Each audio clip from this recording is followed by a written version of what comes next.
The following presentation is based on the rumor and opinion of a large cross-section of shareholders.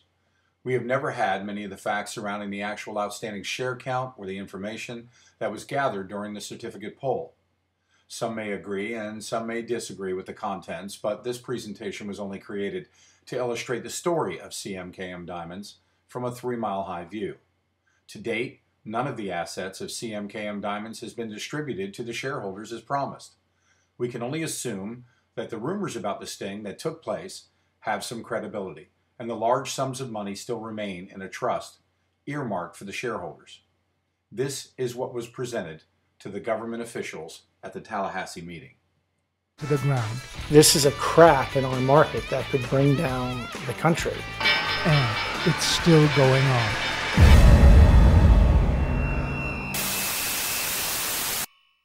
If we're not outraged by it, then frankly, we deserve what we get. Mark Falk, prior CEO of CMKM Diamonds and the author of The Naked Truth, Investing in the Stock Play of a Lifetime. This book was written years ago and has never really had a proper ending because CMKM Diamonds has never come to a proper ending. We all believed it was the stock play of a lifetime, and many of us still do. My job is to explain to the panel of individuals that we stood in front of who we are and how we got here, what we've done for ourselves so far, tell them about our pending lawsuit, and how we believe the government officials can help us.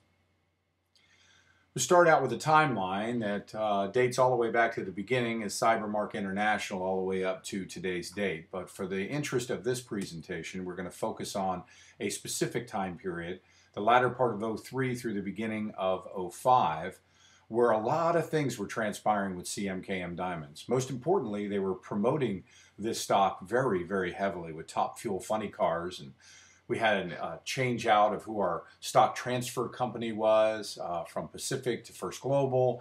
We had many, many joint ventures and all kinds of dollars and dividends and what have you going back and forth, and it just seemed like it was a very exciting time. It seemed like we were getting PRs sometimes at midnight and sometimes 2 or 3 in a day.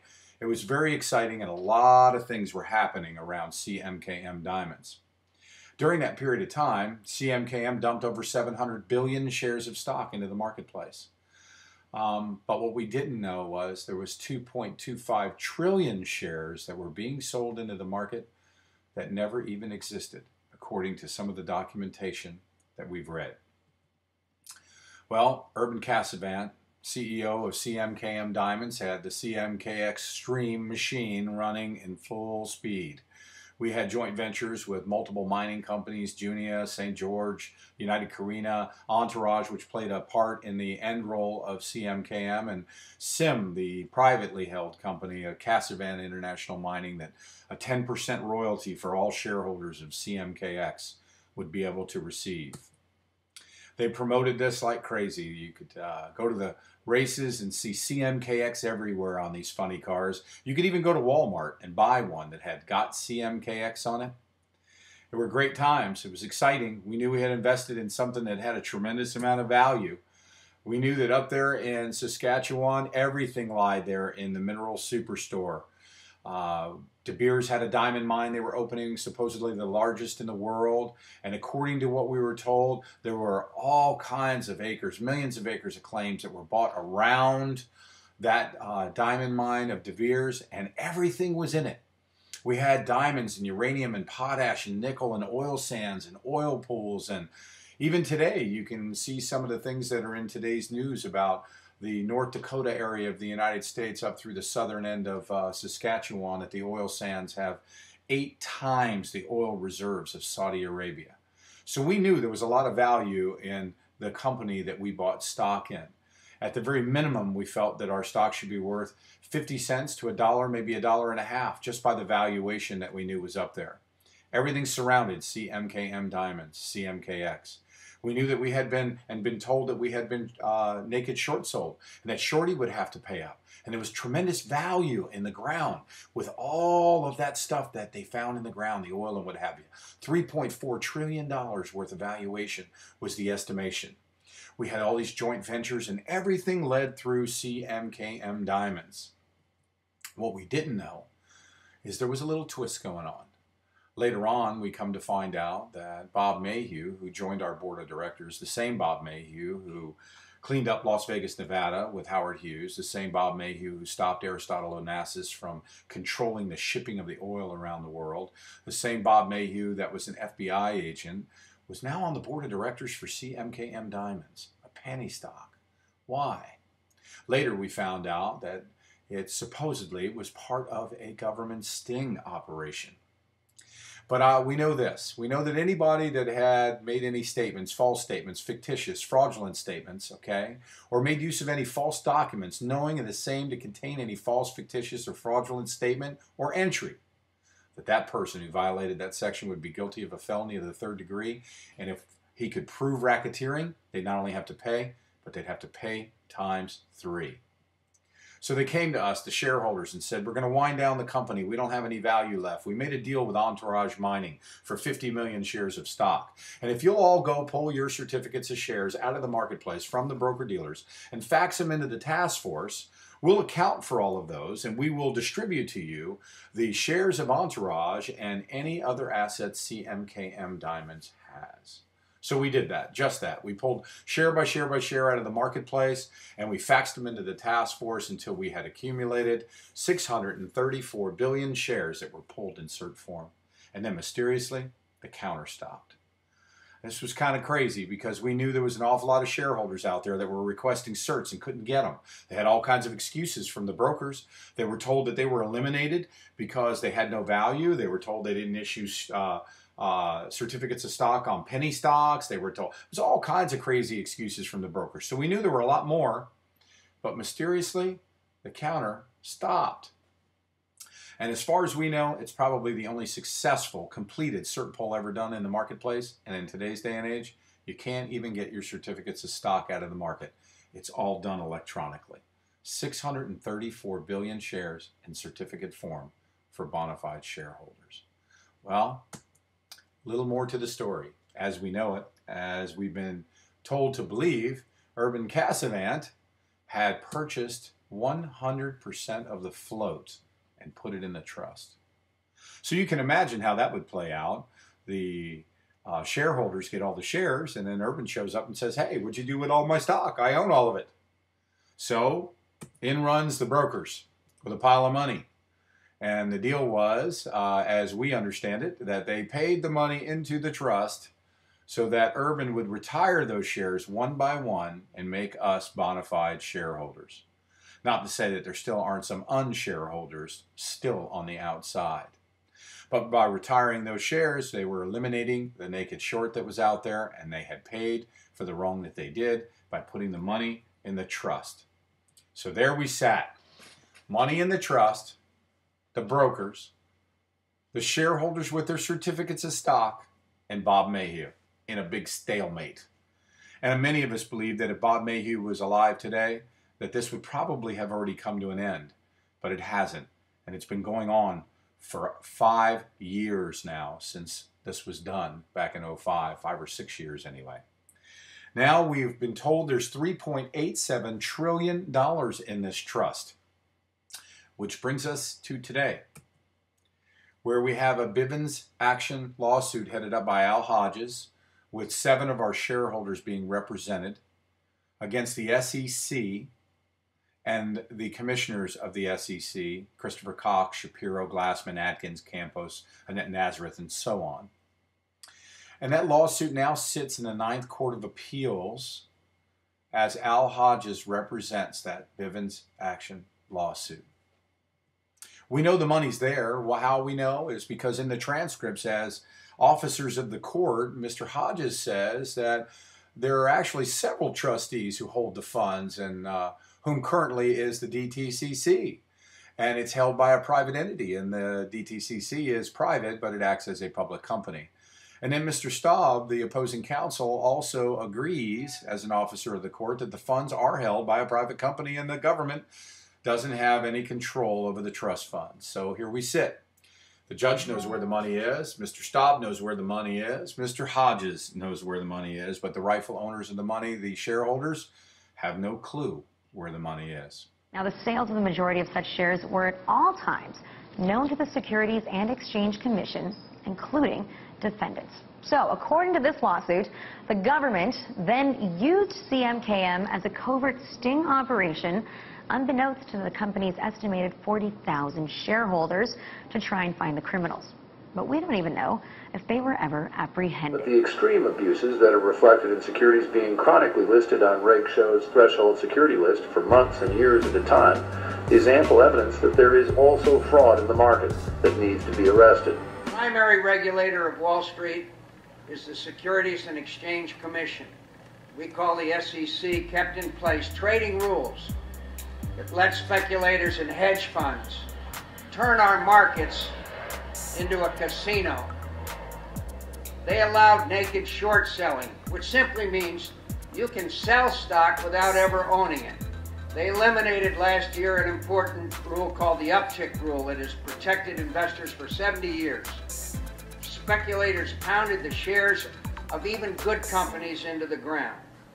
The chairman of the SEC serves at the appointment of the president, and in my view, has betrayed the public trust. If I were president today, I would fire him. I would fire him. I would fire him. The rumor mills went wild from that point. Let me tell you, we have heard all kinds of crazy stories tying us to CMKM Diamonds. As a matter of fact, recently one of our own plaintiffs said on the 9th of April, said we're going to get an incredible amount of money. That you have to trust these people. You were hoping to get back pennies, but you're going to get hundreds of millions of dollars. We're getting paid. We're going to have a big loud voice. The Federal Reserve was taken offline this past Thursday for the new system. The call I just got was very encouraging, and the money is in place and just moving at a snail's pace. Our money is in place, ready to be delivered, and global intelligence controls our money. Global intelligence. That's absolutely amazing because we want to know the truth. Quote unquote from Al Hodges himself, he says, I further understand that the packages, meaning our payment, remain ready for immediate distribution as soon as global intelligence determines and or is advised that such distribution is approved. But yet Peter Mayhew, son of Bob Mayhew, says Global Intelligence Network Incorporated of Las Vegas and Peter Mayhew have never had, nor do they now, have anything to do with CMKM or CMKX. All statements to the contrary are fabrications by unknown individuals.